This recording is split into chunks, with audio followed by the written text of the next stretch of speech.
Aujourd'hui, dans Petit meurtre entre riches, une famille bénie des dieux. Il était déterminé à devenir une star à Nashville. Est frappée par la tragédie. C'est resté un mystère insoluble pendant très longtemps. Et ensuite, Il ressentait une attirance véritablement magnétique. On aurait dit que rien ne pouvait les séparer.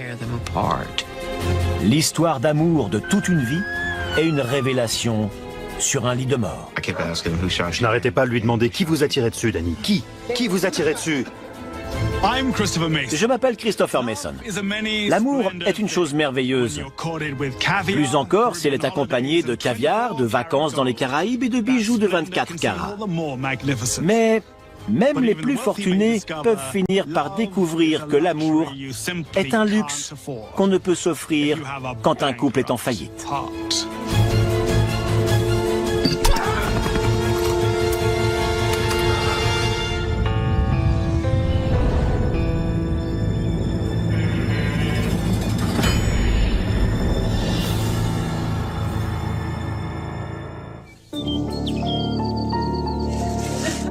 Dans une fastueuse villa de Nashville, une puissante famille de la région se réunit pour fêter l'anniversaire du petit-fils prodigue. Mais une absence gâche la fête. La mère du héros de la soirée n'est pas là. Des disparitions, il y en a tout le temps. Mais celle-ci a fait beaucoup de vagues. Depuis son départ en vacances 10 jours plus tôt, elle n'a donné aucune nouvelle. Dès le début, on a eu le sentiment que quelque chose de grave était arrivé à Janet.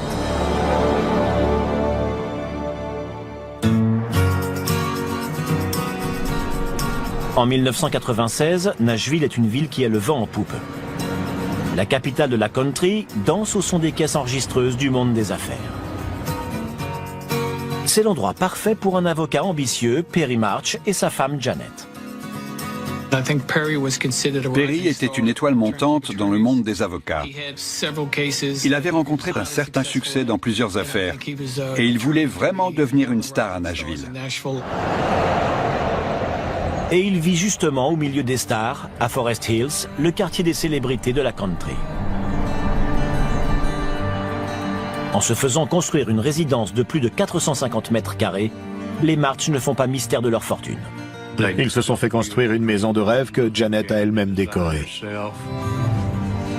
Mais les talents artistiques de Janet ne se limitent pas à sa maison. C'est une artiste et illustratrice reconnue.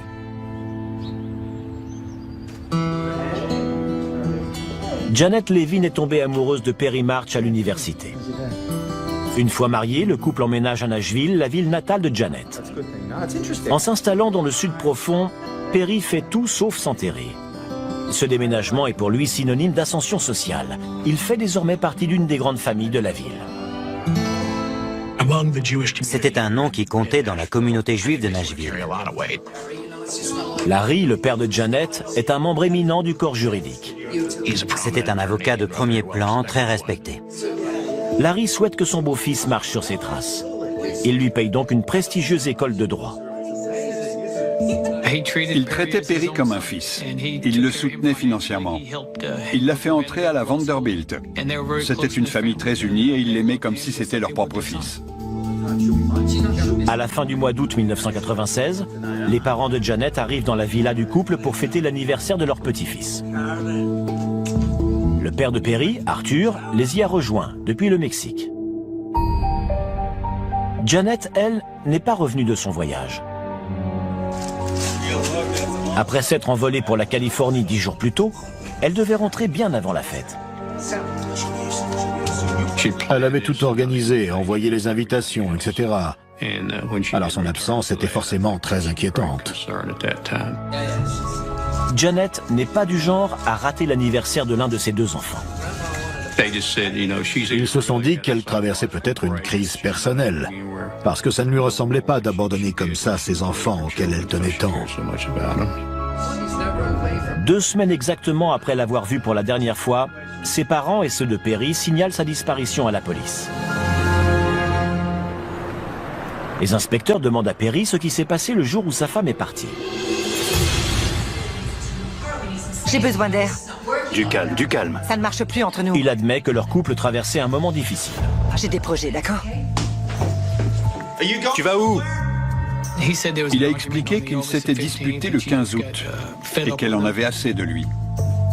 Janet décide de faire un break. Avec son habituel souci du détail, elle laisse une liste de tâches ménagères à son mari intitulée « Les 12 jours de vacances de Janet ». En fait, j'aimerais que tu la signes. Les courses et les factures, ce n'était pas trop son truc. Alors elle lui a laissé une liste de corvées avant de lui annoncer qu'elle partait en vacances. Elle a tapé la liste et lui a dit « à plus ». Je m'en vais. Elle est partie sans explication. Il ne comprenait pas ce qui lui arrivait. Janet March a-t-elle tout simplement quitté son mari? A-t-elle écrit cette lettre pour lui donner un avant-goût de la vie sans elle? Cela n'explique pas pourquoi elle n'a donné aucune nouvelle. Elle était très proche de sa mère, à qui elle parlait tous les jours. Au bout d'une semaine, l'enquête connaît son premier rebondissement. La voiture de Janet est retrouvée abandonnée près d'une résidence à seulement quelques kilomètres de son domicile. On y a retrouvé une paire de sandales ainsi que son porte-monnaie, ce qui pouvait signifier qu'elle avait été extirpée de la voiture ou enlevée, surtout que son sac à main était là aussi. Son sac à main, mais aussi son passeport et sa valise. Pourquoi Janet se serait-elle garée près de cette résidence? Y a-t-elle retrouvé quelqu'un? Les enquêteurs font du porte-à-porte sans réussir à établir le moindre lien avec Janet March. On ne lui connaissait aucune relation là-bas. On n'a pu établir aucun lien. Elle n'avait aucune raison de se trouver là. Janet a-t-elle été enlevée et sa voiture abandonnée? Ou pire encore? Cette disparition ressemble de plus en plus à une affaire de meurtre. Il y avait de grandes chances qu'elle ait été assassinée ou alors kidnappée et retenue en otage pour une raison indéterminée. Les indices sont si minces que les policiers commencent à se demander si Janet n'a pas été abattue par un tueur à gages. En tant qu'avocat, Perry s'est souvent retrouvé confronté à la pègre de Nashville. Serait-il victime de la vengeance d'un criminel? On a étudié l'hypothèse selon laquelle une personne avec qui il se serait retrouvé en relation en tant qu'avocat était responsable de la disparition de Janet. Les Levin sont une famille qui compte à Nashville. Alors les policiers travaillent d'arrache-pied pour essayer de retrouver leur fille disparue. Ils passent au peigne fin les bois à proximité de la voiture abandonnée, à l'aide de chiens policiers, de radars à pénétration de sol et d'hélicoptères dotés d'équipements à guidage thermique. En vain. D'une manière ou d'une autre, Janet March a disparu de la surface de la Terre. Elle était introuvable. Elle avait tout bonnement disparu.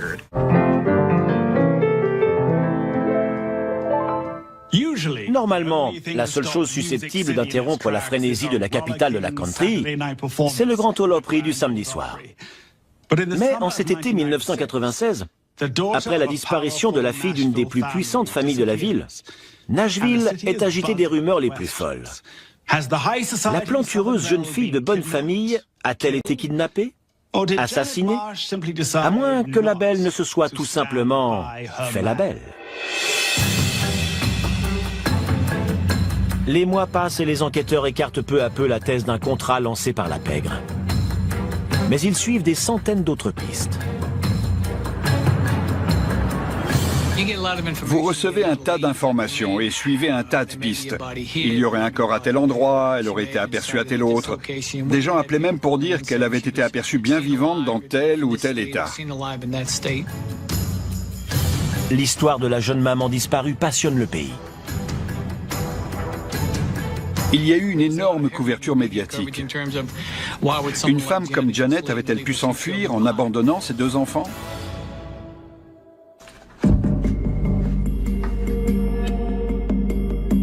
Les enquêteurs, eux, savent que les chances de retrouver Janet vivante s'amenuisent chaque jour qui passe. Il semblait peu probable qu'elle ait décidé de disparaître sans la moindre aide financière de qui que ce soit. Par ailleurs, il n'y a eu aucune demande de rançon, ce qui aurait dû être le cas vu le niveau de vie de sa famille. Mais non, il n'y a eu aucune demande.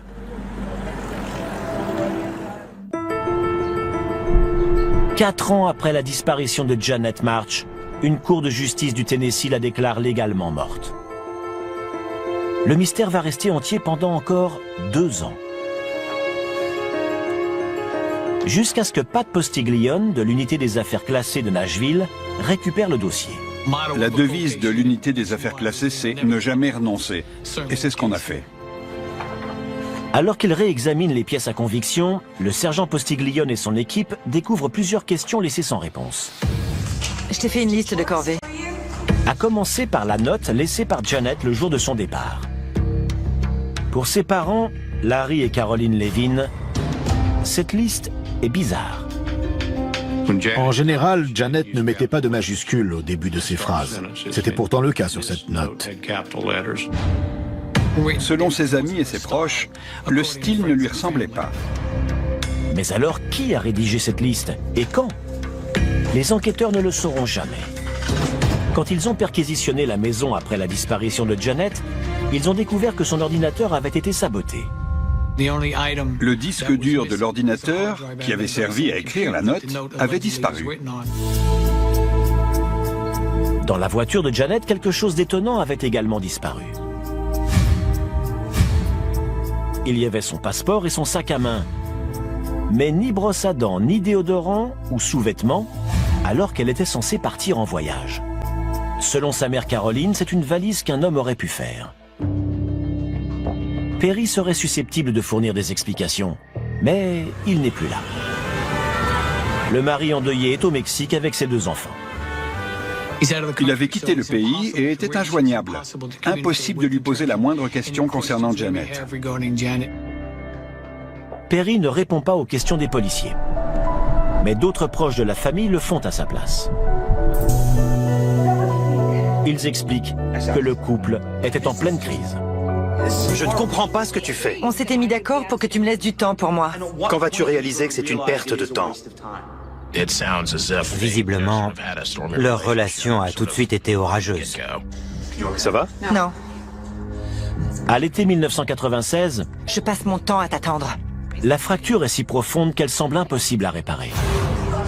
Janet est décidée à divorcer. J'ai d'autres projets, d'accord? Quel projet? Tu vas où? Elle devait rencontrer l'avocat du divorce le jour suivant, le 16 août 1996. Le lendemain de sa disparition. Soudain, des renseignements pris auprès des anciens employés de Perry mettent au jour un secret longtemps enfoui. En 1991, le brillant procureur a été renvoyé d'un cabinet d'avocats pour des messages à caractère sexuel adressés à une jeune stagiaire. Cette jeune stagiaire, attirante, travaillait près de lui. Elle a commencé à recevoir des lettres anonymes très crues, dans lesquelles l'auteur expliquait ce qu'il avait envie de lui faire. À l'aide d'une caméra cachée, le cabinet d'avocats prend Perry sur le fait. On l'a accusé d'avoir envoyé ces lettres à caractère sexuel à une stagiaire. Comme il avait été pris sur le fait, il a négocié une compensation financière, sans doute d'environ $30 000. Perry s'excuse et accepte de payer $30 000 d'indemnité fractionnée. Mais ses remords ne l'empêchent pas de fréquenter les lieux de plaisir de Nashville. Un comportement qui passe difficilement inaperçu dans un des États les plus puritains d'Amérique. Les gens ne se privaient pas d'alimenter les rumeurs sur son passé et sur ses dérapages. Visiblement, l'avocat réputé mène une vie cachée autrement moins distinguée. Il était arrogant à l'extrême. Il était tout le temps persuadé d'être la personne la plus intelligente de la pièce.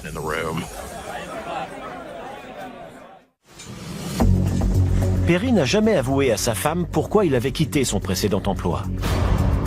Mais les enquêteurs sont persuadés qu'elle a fini par découvrir le poteau rose. Je n'arrive pas à croire que tu m'aies caché ça tout ce temps. Mais c'est faux! Je savais qu'il y avait quelque chose. Le 15 août 1996, elle demande des explications à son mari.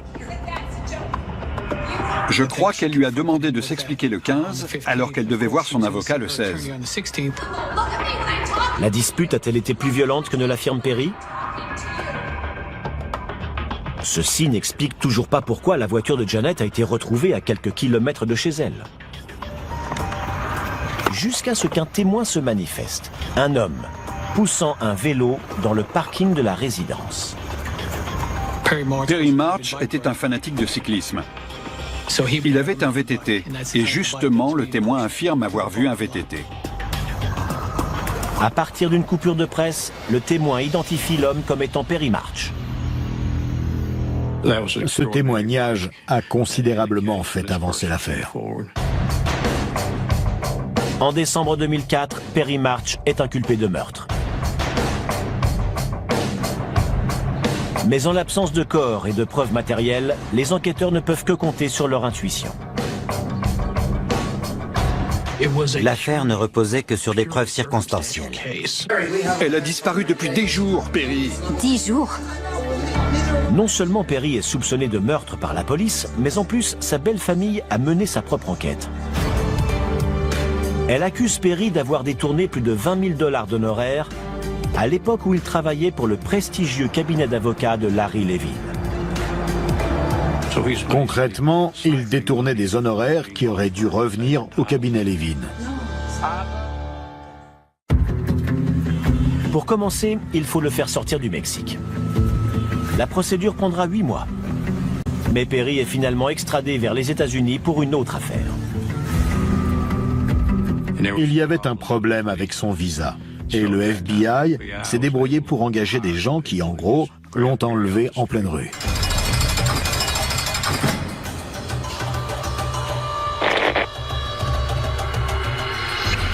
Perry March est enfermé dans une cellule de Nashville dans l'attente de son procès. Il s'y lie d'amitié avec un autre prisonnier. Et quand il va demander un service à son codétenu, toute l'affaire sera éclairée d'un jour nouveau. Je vais te donner leur adresse.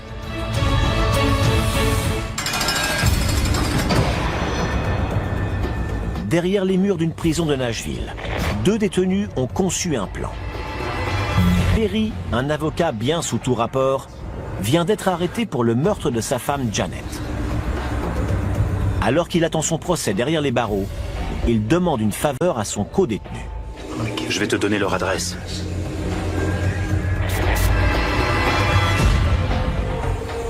En échange de 300 000 $ en obligations, il lui demande un petit service.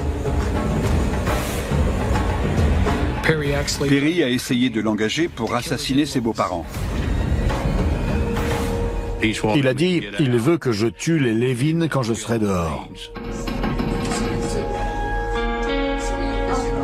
Perry est prêt à sacrifier l'homme et la femme qui l'ont traité comme un fils pour sauver sa peau. Dans son esprit, l'assassinat de ses beaux-parents augmentait ses chances d'être acquitté au procès. Mais Perry a fait une lourde erreur. Son codétenu est un informateur de la police. Il enregistre toutes leurs conversations avec un dictaphone. On a obtenu des bandes particulièrement incriminantes de M. March, donnant des instructions précises sur comment tuer les Levin. S'il n'a pas tué sa femme, pourquoi commanditer l'assassinat de ses beaux-parents? Avec cette preuve supplémentaire venue s'ajouter à ce qu'on avait déjà, dans mon esprit, l'affaire était bouclée. L'informateur autorise aussi la police à enregistrer ses conversations téléphoniques, ce qui permet de découvrir une autre personne impliquée dans le meurtre. Arthur March, le père de Perry, qui vit au Mexique.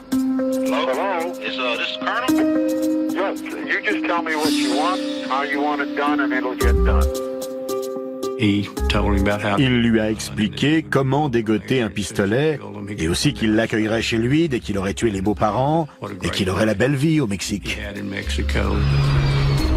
Mais les March ont trouvé plus malin qu'eux. L'informateur appelle Arthur pour lui dire qu'il a tué les Levin et qu'il arrive au Mexique.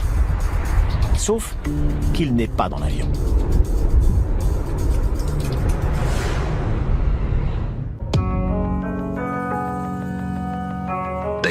Ils ont mis en scène sa libération en le transférant dans une autre prison, de façon à ce que Perry et son père aient l'impression qu'il était bel et bien sorti. Grâce à une opération complexe, la police parvient à persuader le père et le fils que le tueur qu'ils ont engagé vole vers le Mexique. On s'est débrouillé pour faire croire à Arthur que son tueur était à Houston, prêt à s'envoler pour le Mexique. On a même utilisé des effets sonores pour faire croire qu'on était dans un aéroport.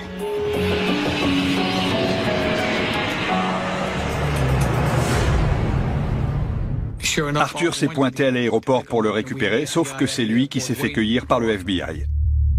Le colonel à la retraite sait que pour lui, la partie est finie. En échange d'une réduction de peine, Arthur March accepte de témoigner contre son fils. En août 2006, presque 10 ans après la disparition de Janet, Perry est jugé pour le meurtre de sa femme. Les gens ont regardé le procès dans tout le pays sur Internet et en direct à la télévision. Dans un témoignage filmé, le père de Perry révèle ce qui s'est réellement passé le 15 août 1996.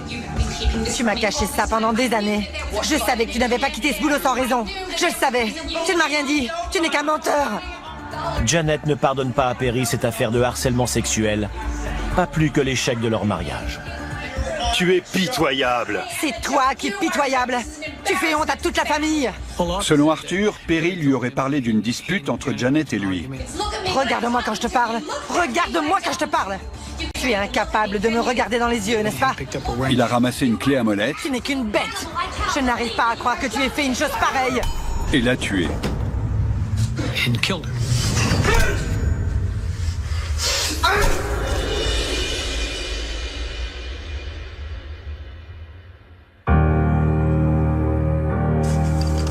Perry nettoie fébrilement la scène de crime.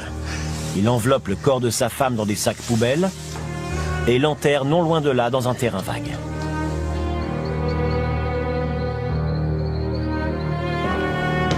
Ensuite, il s'attelle à mettre en place son alibi, préparant rapidement la valise de sa femme. Il tape même la supposée liste de corvées qu'elle lui aurait laissée. Il abandonne sa voiture, près de la résidence, de manière à faire croire à un enlèvement. Puis, il rentre chez lui à vélo. Il s'est dit que le meilleur moyen de s'en tirer était de mettre sur pied cette histoire compliquée. Quelques jours plus tard, Perry appelle son père au Mexique. Il a un problème. Des travaux vont être bientôt entrepris sur le terrain vague où il a enterré le corps de sa femme. Il craint que le corps de Janet ne soit retrouvé. Il demande donc à son père de l'aider à déplacer le corps. Et Arthur accepte. Arthur a trouvé le corps sur la base des indications de son fils. Il l'a déterré, l'a mis dans son coffre et a roulé jusqu'au Kentucky.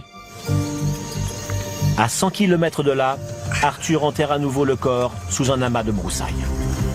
Arthur nous a tout raconté. Il nous a même conduits dans le Kentucky pour essayer de se rappeler du mieux qu'il pouvait l'endroit où il avait enterré le corps de Janet.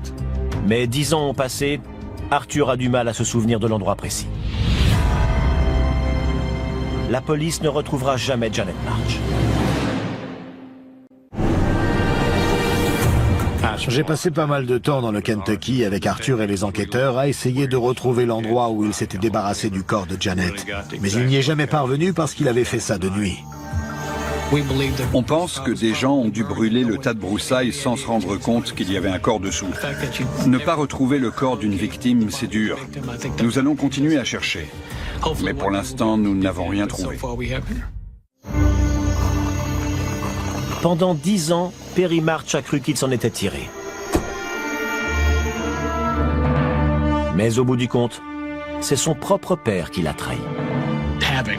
Le témoignage vidéo d'Arthur n'a peut-être pas sonné le glas pour Perry, mais ça ne l'a pas aidé, c'est sûr. Ça a représenté une victoire majeure pour l'accusation.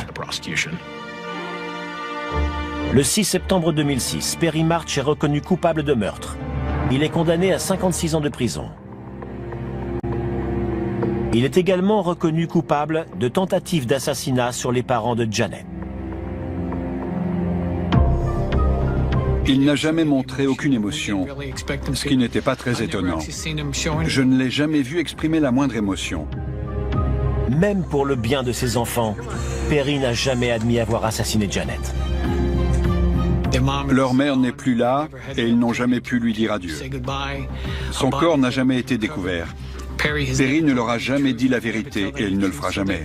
Ils ont été complètement abandonnés. Lui n'est plus qu'un simple numéro dans le système pénitentiaire du Tennessee, au sein duquel il restera pendant 56 ans. S'il n'avait pas ourdi un plan pour assassiner ses beaux-parents, Perry March serait peut-être toujours au Mexique en train de siroter des margaritas. Mais on a le cœur sec quand son couple est en faillite. Les poètes ont comparé le mariage à un jardin. Il nécessite des soins constants sous peine d'être envahi de mauvaises herbes, sur lesquelles peuvent pousser des fleurs vénéneuses.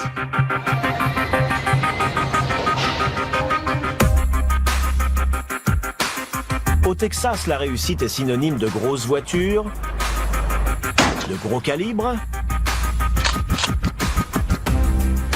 et de grosses résidences. Mais aussi de jardins dignes de Versailles. C'est justement en taillant les haies des grosses fortunes de Houston que Danny et Charlene Hill ont fait fleurir leur petite entreprise de jardinage. Leur activité de paysagiste marchait très bien. Elle rapportait même des millions. Mais leur vie n'a pas toujours été si facile. Quand ils se sont mariés, Charlene et Danny n'avaient pas grand-chose. Mais ils étaient tous les deux déterminés et travailleurs. Et il ne leur a pas fallu longtemps pour amasser une petite fortune.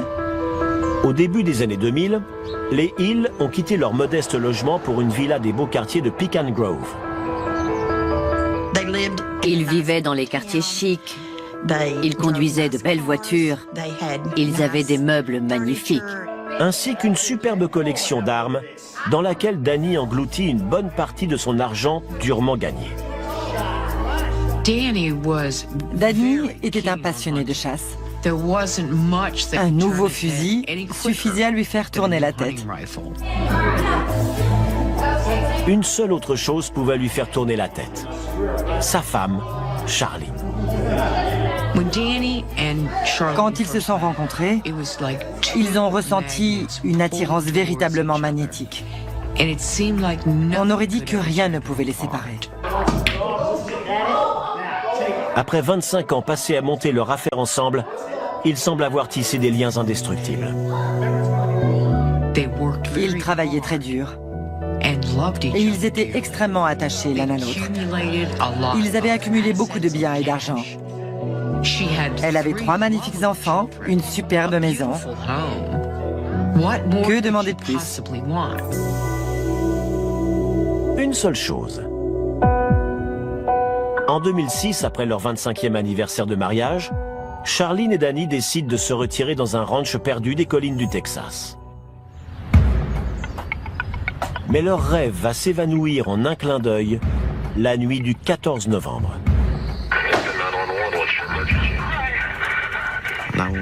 On a reçu un appel d'urgence. Une fusillade avait eu lieu dans une résidence du quartier de Pecan Grove. À l'autre bout du fil, une femme bouleversée.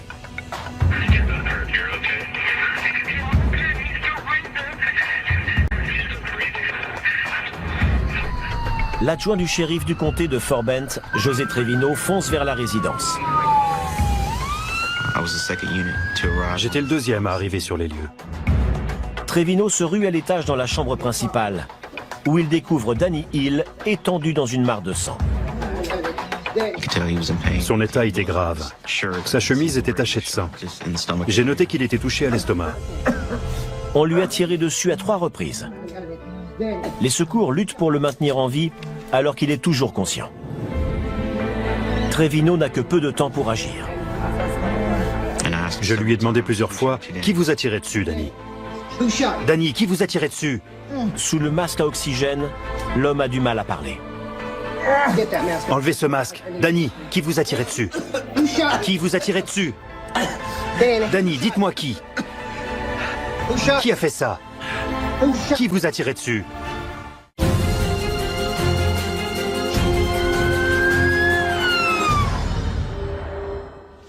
Des jardiniers multimillionnaires, on n'en rencontre pas tous les jours.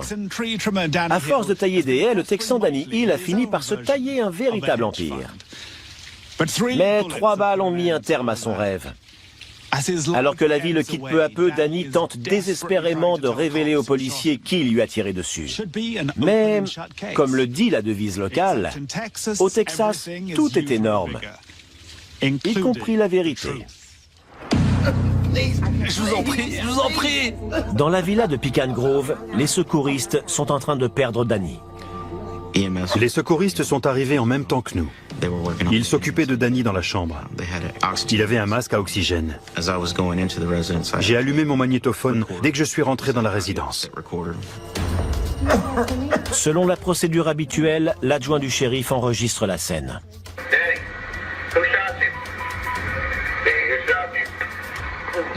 Danny Hill a nommé la personne qui lui avait tiré dessus cette nuit-là dans cette chambre. C'était sur les bandes. Qui vous a tiré dessus? Qui? Je n'arrêtais pas de lui demander qui vous a tiré dessus, Danny. J'ai demandé au secouriste de lui retirer son masque à oxygène.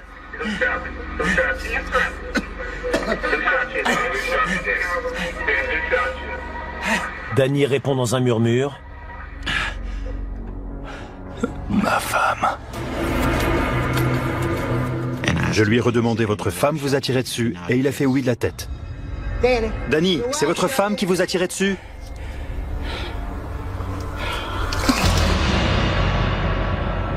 Quelques heures plus tard, Danny pousse son dernier soupir. Ses derniers mots sont sans appel. Charlene Hill est arrêtée et inculpée de meurtre. Pourquoi cette épouse aimante a-t-elle tiré sur son mari après 25 ans de mariage? Elle pleurait. Elle était dans tous ses états. Elle tremblait. Bouleversée, Charlene explique aux policiers qu'elle n'a pas eu le choix. Danny allait la tuer. Elle prétendait que c'était de la légitime défense, qu'elle craignait pour sa vie, qu'il allait la tuer. L'union apparemment indéfectible s'est révélée être une porte branlante qui n'attendait qu'un coup de pied pour sortir de ses gonds. De l'extérieur, leur mariage avait l'air parfait. Je sais me servir d'une arme. Mais Charlene et Danny cachaient de sombres secrets. Non, tu ne sais pas. C'est bien le problème, tu ne sais pas. Danny... Vas-y. Les gens du coin savaient que Danny avait sa part d'ombre. Et avec les années, l'ombre s'est étendue.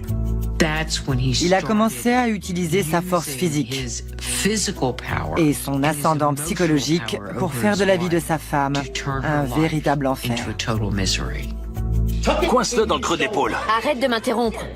C'est ce que je fais. C'était le conflit permanent. On se serait cru dans Dallas. Fais comme je t'ai montré. Vise et appuie sur la détente. Le moindre détail peut déclencher la fureur de Danny, comme ce jour où Charlene n'achète pas les bons steaks. Elle n'achetait pas des steaks assez épais. Malheureusement pour elle, les steaks faisaient 4 cm d'épaisseur au lieu de 5, comme Danny les aimait. Pour lui, pas question de laisser passer ça. Donne-moi ça. Écoute-moi, d'accord? D'accord. Charlene et toutes les femmes se sont cachées sous une table de pique-nique pendant que les hommes essayaient de retenir Danny. Même leurs amis voyaient bien de quoi il était capable. Qu'aurait pu faire cette frêle mère de famille contre un homme d'1,90 m? Charlene affirme avoir été victime de violences physiques et psychologiques pendant des années. Elle avait beau se ruer dans la salle de bain en fermant la porte, il entrait quand même et la violait. Et il racontait à ses amis qu'elle aimait ça. Malgré des appels répétés aux urgences et de nombreux séjours à l'hôpital, Charlene refuse de porter plainte. Comme c'est le cas pour de nombreuses femmes battues, il lui disait qu'il la tuerait si elle s'en allait. Qu'il la retrouverait et la tuerait. Et elle l'en croyait capable. Pourquoi tu le tiens comme ça? Mais le pire, T'es bonne à rien. c'est qu'il menaçait aussi de tuer les enfants. Donc, pour ne pas les mettre en danger, elle a choisi de rester. Les enfants ne sont pas épargnés par les accès de violence de leur père. Papa! La ferme! Presse-le contre ton épaule! Presse-le! Jérémy est allé voir sa mère hospitalisée, après des coups donnés par son père. Il voulait s'occuper d'elle. Ils ont vu leur père rouer leur mère de coups. Ils ont vu tout le mal dont il était capable. Tu vas la fermer! Ne fais pas ça! Arrête! Tais-toi! Le jour où Charline menace de s'en aller, la violence de Danny franchit un nouveau seuil. Elle a vécu un véritable cauchemar le jour où il l'a ligotée à une chaise Qu'est-ce que tu fais? Arrête! et a aspergé son corps d'essence. Tu vas retenir la leçon! Mais qu'est-ce que tu fais? Non! Pitié! Il l'a menacée avec un briquet. Il jouait avec elle. Il lui a dit « Si jamais tu me quittes, je te tue et je tue tes enfants. »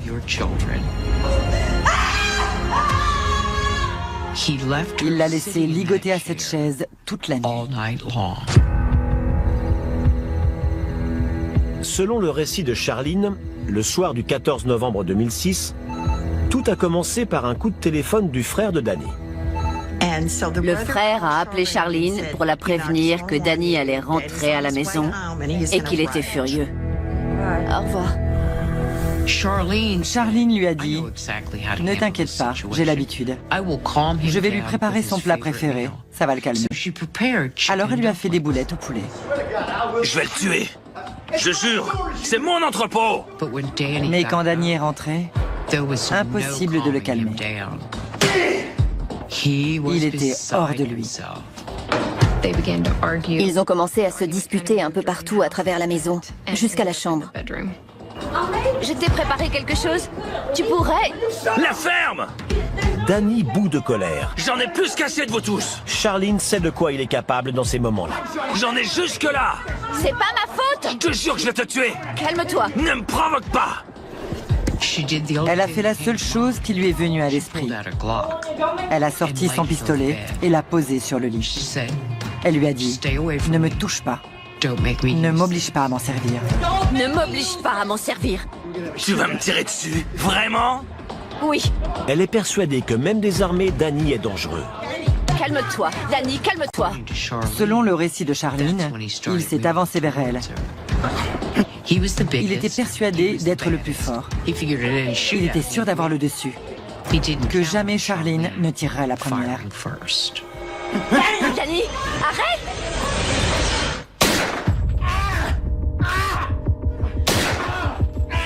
Oh mon Dieu, Danny! Qu'est-ce que j'ai fait? Charlène a appelé les urgences et expliqué qu'elle avait tiré sur son mari.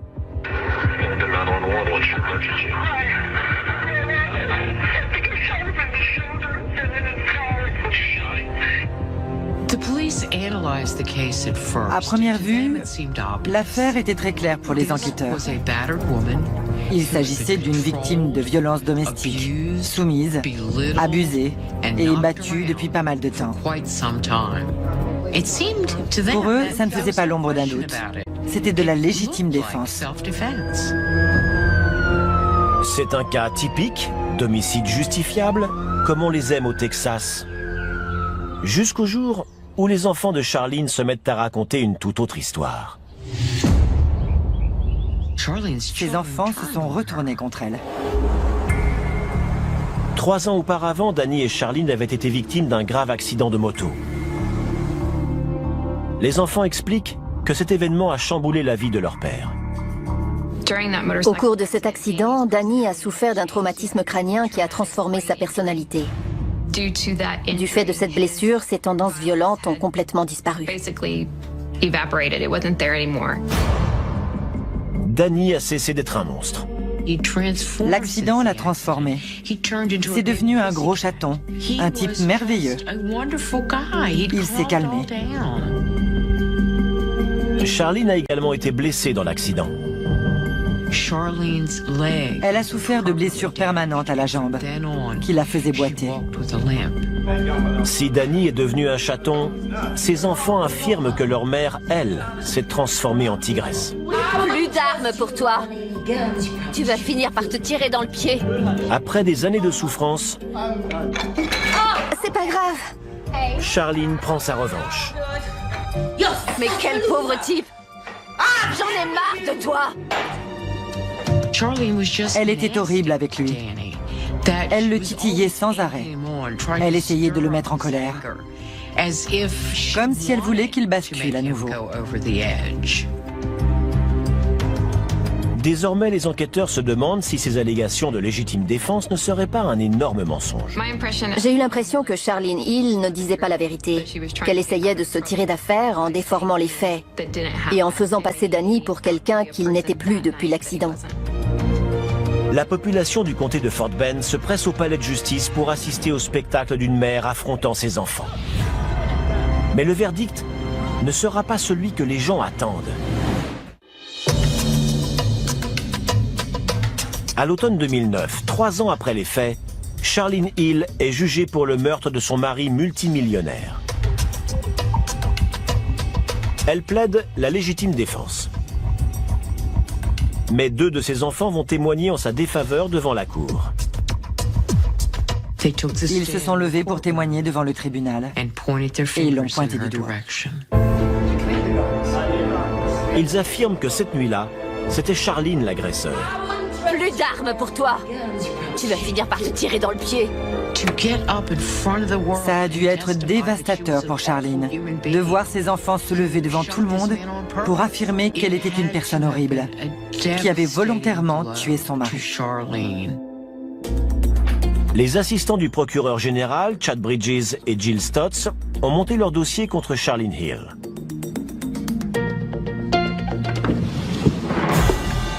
Ils affirment qu'elle avait prévu de tuer son mari ce soir-là. Pour commencer, elle venait d'acquérir l'arme du crime. Charlene a acheté le pistolet 1 mois avant le meurtre. L'accusation affirme que le geste de Charlene n'était pas motivé par la brutalité de son mari, mais par l'avidité. Au moment d'acheter l'arme, Charlene a viré d'importantes sommes d'argent sur son compte. Elle a transféré $1 million d'un compte joint à son compte personnel. Mais au final, comme l'explique l'accusation, ce sont les balles qui trancheront.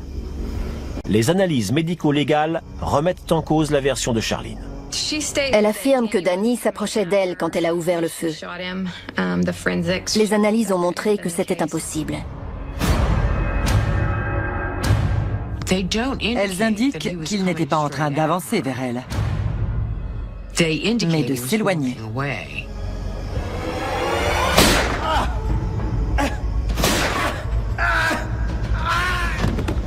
Les 2 premières balles sectionnent la moelle épinière de Danny, le laissant paralysé. Même s'il ne peut plus bouger, Charlene fait feu une 3e fois. Non! Non! Non!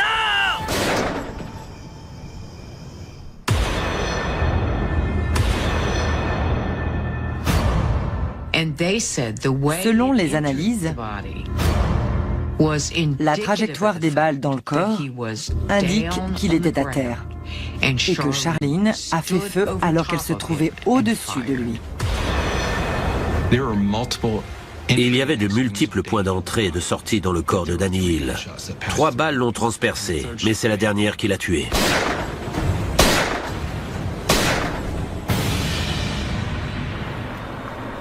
Cela suffira-t-il à convaincre un jury? Après 2 jours de délibération, les jurés ne sont pas parvenus à un accord. Je vais te donner une leçon. L'un des 11 jurés n'est pas prêt à passer l'éponge sur les violences domestiques dont Danny s'est rendu coupable. Ils ont déclaré qu'ils n'étaient pas parvenus à une décision commune. Alors le juge a prononcé l'ajournement du procès. 2 ans plus tard, en 2011, Charlene est rejugée. Le jury s'est enfermé 2 jours sans parvenir à une décision. L'accusation a eu peur qu'un nouvel ajournement ne soit prononcé. L'accusation fait alors une proposition exceptionnelle à Charlene. Si elle accepte de plaider coupable, elle sera condamnée à 10 ans de prison avec sursis, assortie d'une amende et d'une période de probation. Elle ne passera donc pas la moindre journée derrière les barreaux.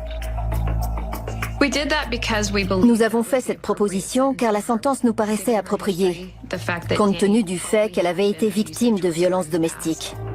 Ce n'était pas une décision facile à prendre pour elle, mais sa liberté était en jeu, et elle a accepté. Au moment où l'accord est scellé, on apprend que le jury s'est mis d'accord sur un verdict. Le juge a dû prendre une décision difficile. Laisser le jury délivrer son verdict devant la cour ou entériner l'accord. Il a choisi l'accord. Le jury l'avait déclaré coupable. Il s'en est fallu d'un cheveu que Charlene soit jugée coupable et envoyée en prison. Le verdict aurait forcément été assorti d'une peine minimale. Charlene aurait passé au minimum 5 ans, au pire toute sa vie, derrière les barreaux. Elle était libre de recommencer sa vie. À un détail près, Charlene doit reconnaître le meurtre. Elle a dû admettre devant la cour que ce qu'elle avait fait n'était pas de la légitime défense. Les habitants du comté de Fort Bend, comme Bev Carter, pensent que justice a été rendue. Franchement, ce n'est que justice. Elle aurait dû le tuer il y a 20 ans, d'un coup de poêle à frire. Il n'y a jamais de bonne solution dans ce genre d'affaires. Rien ne ramènera le père de ses enfants. Rien ne peut défaire l'histoire qui a conduit à cette nuit-là, le bien, le mal et tout le reste. Mais nous avons fait de notre mieux pour arriver à une juste conclusion. Charlene Hill est désormais libre de profiter des millions de son mari. Mais si elle invoque à nouveau la légitime défense, elle pourrait se retrouver derrière les barreaux jusqu'à la fin de ses jours. Dans un mariage, quand il n'y a plus assez d'amour et beaucoup trop d'argent, les bons comptes ne font pas les bons époux. Perry March a assassiné sa femme pour préserver son statut dans la bonne société sudiste. Quant à Charlene Hill, elle a cru régler ses problèmes conjugaux à coups de revolver, jusqu'à ce que la mort nous sépare. Des vœux de mariage qui prennent un tout autre sens quand un couple est en faillite. C'était Christopher Mason. À bientôt dans Petit meurtre entre riches.